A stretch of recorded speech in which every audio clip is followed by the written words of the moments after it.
నా మాట అగ్ని వంటిది కాదా? బండను బద్దలు చేయు సొత్తె వంటిది కాదా అని దేవుని వాక్యము సూటిగా స్పష్టంగా మనతో మాట్లాడుతోంది.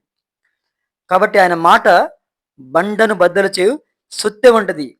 ఈరోజు చాలామంది హృదయాలు కఠినంగా, బండగా మారిపోతా ఉన్నాయి. కాబట్టి వాళ్ళందరికీ వాక్యమనే సుత్తి ఉపయోగించాల్సిందే.